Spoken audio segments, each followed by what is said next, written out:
بسم اللہ الرحمن الرحیم۔ معزز ناظرین، مسائل رمضان پروگرام کی سیریز میں ایک بار پھر ہم آپ کا تہہ دل سے استقبال کرتے ہیں۔ آج کے اس پروگرام میں ایک بہت ہی اہم مسئلے کو لے کر ہم حاضر ہیں۔ وہ مسئلہ ہے روزے کی حالت میں کھا لینے، پی لینے یا جمع کرنے کا کیا حکم ہے، اور اگر کوئی شخص روزے کی حالت میں بھول کر یا جان بوجھ کر کھا لے، پی لے یا جمع کر لے اپنی بیوی سے، تو اس پر کیا واجب ہوتا ہے؟ یا ایھا الذین آمنوا کتب علیکم الصیام کما کتب علی الذین من قبلکم لعلکم تتقون۔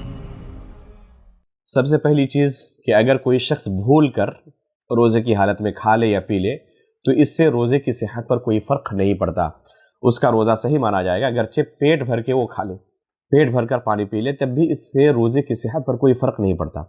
اسی طرح کا معاملہ جمع کا بھی ہے، البتہ یہ تھوڑا مشکل ہی ہے کہ حقیقت میں کوئی بھول کر، یعنی زوجین دونوں کو یاد نہ ہو کہ وہ روزے کی حالت میں ہے اور اس طرح کا عمل کریں، لیکن ہو سکتا ہے کہ کبھی کوئی بھول کر اس طرح کا عمل کر لے، تو اگر حقیقت میں بھولنے کی وجہ سے ان سے یہ عمل سرزد ہوا ہے تو اس سے روزے کی صحت پر کوئی فرق نہیں پڑتا ہے۔ حسن بصری رحمہ اللہ سے سوال کیا گیا اس سلسلے میں، تو انہوں نے یہی کہا کہ اگر بھول کر انہوں نے جمع کر لیا ہے تو اس سے روزے کی صحت پر کوئی فرق نہیں پڑتا ہے، ان دونوں کا روزہ صحیح ہے۔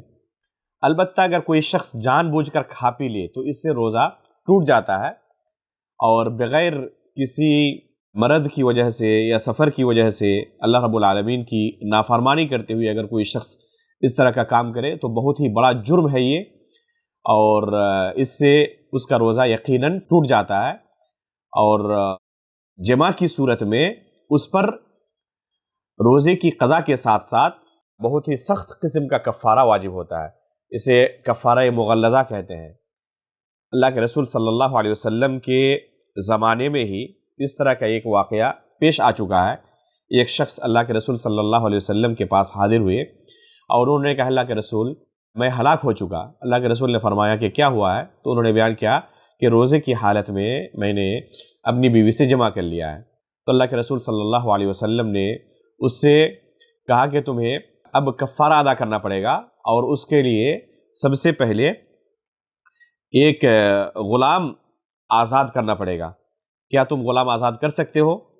اس شخص نے کہا کہ اللہ کے رسول غلام آزاد کرنے کی میرے پاس کوئی استطاعت نہیں ہے۔ تو اللہ کے رسول نے پھر اس سے کہا، کیا مسلسل 2 مہینے تم روزہ رکھ سکتے ہو؟ تو اس شخص نے اس سے بھی عدم استطاعت کا اظہار کیا کہ یہ بھی میرے بس کی بات نہیں ہے۔ اسی طرح تیسری بار اللہ کے رسول نے اس صحابی سے پوچھا کہ کیا تم 60 مسکین کو کھانا کھلا سکتے ہو؟ تو اس شخص نے کہا کہ اللہ کے رسول اس کی بھی میری استطاعت نہیں ہے۔ لمبی حدیث ہے، اس میں کہ اللہ کے رسول صلی اللہ علیہ وسلم خود اس کے لیے مسکین کو کھلانے کا انتظام کیا۔ اللہ کے رسول صلی اللہ علیہ وسلم نے اسے کچھ کھجوریں دی جس سے وہ کفارہ ادا کر سکے۔ پھر اس شخص نے پوچھا کہ اللہ کے رسول اگر مجھ سے زیادہ فقیر اس پورے علاقے میں کوئی شخص نہ ہو تو میں کسے کھجوریں دوں؟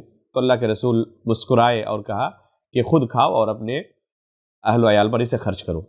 یہ حدیث اس بات کی دلیل ہے کہ اگر کوئی شخص روزے کی حالت میں اپنی بیوی سے جمع کر لے تو اس کے اوپر سخت قسم کا کفارہ واجب ہوتا ہے۔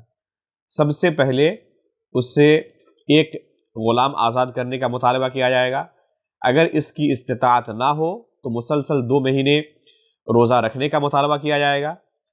اگر وہ شخص مسلسل 2 مہینے روزہ رکھنا شروع کرے اور بیچ میں پھر کسی دن افطار کر لے، روزہ نہ رکھے، تو اسے نئے سرے سے پھر مسلسل 2 مہینے روزہ رکھنے ہوں گے۔ جو اس دن سے پہلے انہوں نے روزے رکھے تھے وہ کل عدم قرار دیے جائیں گے، ان کا شمار نہیں ہوگا، نئے سرے سے اسے پھر مسلسل 2 مہینے روزے رکھنے ہوں گے۔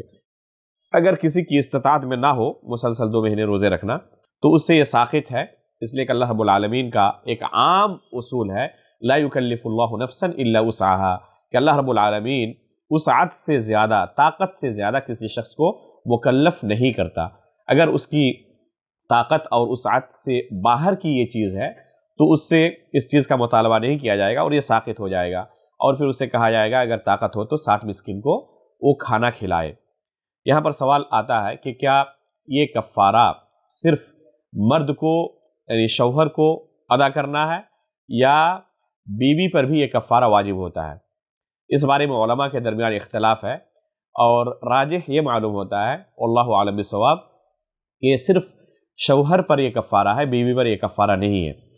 اللہ کے رسول صلی اللہ علیہ وسلم کے سامنے جب یہ کیس لایا گیا تو اللہ کے رسول نے صرف اس شخص سے کہا کہ تم یہ کفارہ ادا کرو، اور اس سے پوچھا کہ کیا تم یہ کفارہ دے سکتے ہو، یہ کفارہ دے سکتے ہو۔ اس کی بیوی کے تعلق سے اللہ کے رسول نے کوئی حکم نہیں دیا۔ اگر بیوی پر بھی کوئی کفارہ واجب ہوتا تو اللہ کے رسول صلی اللہ علیہ وسلم ضرور اس کی طرف رہنمائی کرتے۔ اللہ کے رسول کا ایک واقعہ پیش ہونے کے باوجود بھی ذرہ برابر اس بات کی طرف اشارہ نہ کرنا اس بات کی دلیل ہے کہ کفارہ خاتون پر واجب نہیں ہوتا، یہ صرف شوہر پر واجب ہوتا ہے۔ یہاں ایک سوال اور آتا ہے کہ اگر کسی سے اس طرح کا عمل ایک سے زائد مرتبہ صادر ہو، کسی دن کسی نے اس طرح کا عمل کیا اور پھر رمضان مہینے کسی دوسرے دن بھی اس سے اس طرح کا عمل صادر ہو گیا، تو کیا اسے صرف ایک مرتبہ کفارہ ادا کرنا ہے یا ایک سے زائد مرتبہ جتنی مرتبہ اس سے یہ جرم سرزد ہوا ہے ہر جرم کے بدلے الگ الگ کفارہ اسے ادا کرنا ہے؟ تو اس بارے میں راجح یہی ہے کہ ہر دن کے بدلے اسے الگ الگ کفارہ ادا کرنا ہے۔ ایک کفارہ تمام جرموں کا کفارہ نہیں بن سکتا اور کافی نہیں ہو سکتا۔ الگ الگ ایام میں اگر اس نے اپنی بیوی سے جمع کیا ہے تو ہر دن کے بدلے اسے الگ الگ کفارہ ادا کرنا پڑے گا۔ معزز ناظرین، آپ کے سامنے جو حدیث ابھی پیش کی گئی، یہ حدیث اس بات کی دلیل ہے کہ اگر کسی کے پاس کفارہ ادا کرنے کی استطاعت نہ ہو اور اس سے یہ جرم سرزد ہو جائے تو اس پر کچھ بھی واجب نہیں ہے۔ وہ استغفار کرے، اللہ رب العالمین کی بارگاہ میں توبہ کرے، اپنے گناہوں کی بخشش طلب کرے، اور صرف اس دن کے بدلے ایک روزہ رکھ لے، اس سے کفارے کا مطالبہ نہیں کیا جائے گا۔